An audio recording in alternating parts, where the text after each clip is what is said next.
Very much, Mr. Chairman.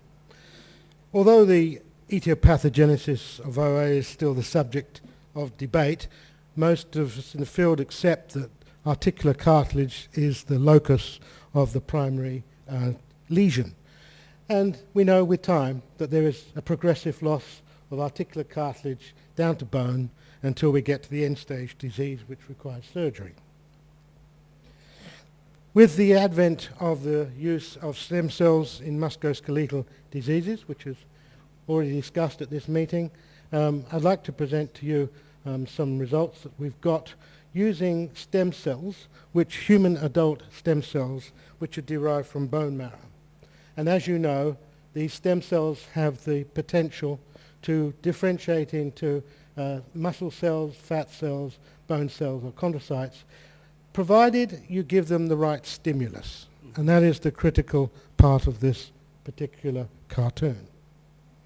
We selected special types of stem cells, not just adherent ones which adhered to the culture plate, which most people use.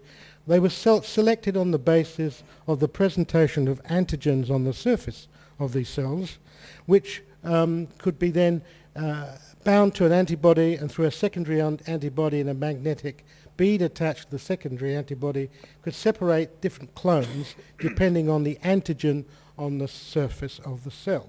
And we know from years of work by my colleagues who did this that the STRO1, STRO3 adhesion protein receptors on there are the ones which are the most potent and have the opportunity to go down to different cell lines under differentiating characteristics. Now we do know, and this group have shown, that we can differentiate these particular cells into cartilage in the presence of TGFbeta. Everyone in the field uses this growth factor, TGFbeta, to do this, as well as the bone morphogenetic proteins. Unfortunately, TGFbeta, when injected into joints, causes fibrosis and osteophyte formation. So in clinical practice, this is not too easy to do. In earlier literature that came out of Frank Barry's lab at Osiris, he found that a high dose hyaluronic acid had some effect in promoting chondrogenesis of their stem cells. We looked at a number of sulfated polysaccharides, and of these, the one which was of a particular interest was pentazan polysulphate, which has been around for 50 years in Germany and is now used throughout the world from work that we did starting 30 years ago as an anti-osteoarthritic drug.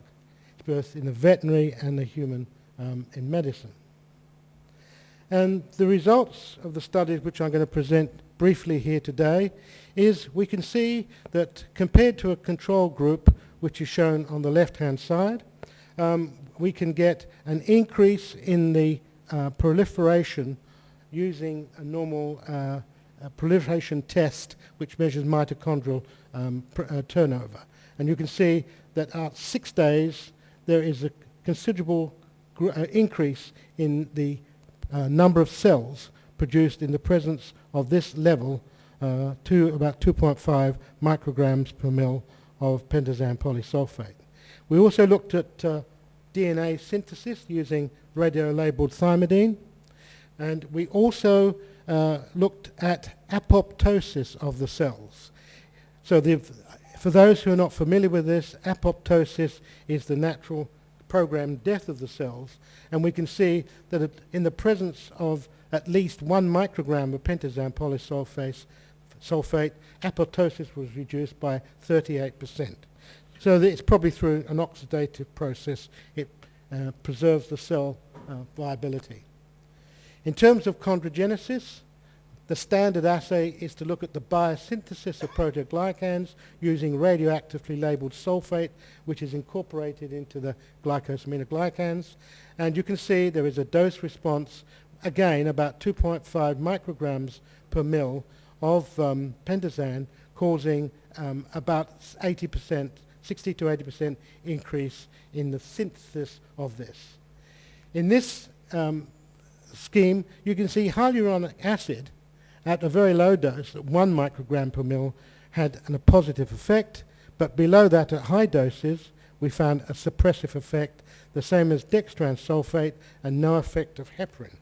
So this is a selective effect by this particular polysulfated polysaccharide. And here we show that type 2 collagen synthesis again is increased by the production by these cells using an immunohistochemical assay in the presence of pentazan polysulfate.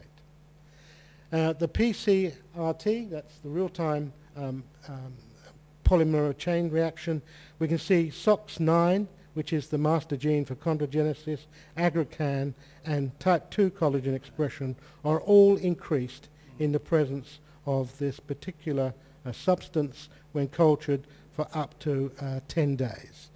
And finally, we see that by increasing chondrogenesis in these cells, we also block osteogenesis. For those who work in the field specifically to repair cartilage or discs, we want cartilage, we don't want bone. This blocks bone formation. So in conclusion, we have shown that the safe anti-arthritic drug pentazan polysulfate promotes stem cell proliferation and chondrogenesis, and suggests that in combination with scaffolds or injection directly into the joint, which we're doing now, we may be able to preserve articular cartilage and promote restoration of its function. Thank you very much.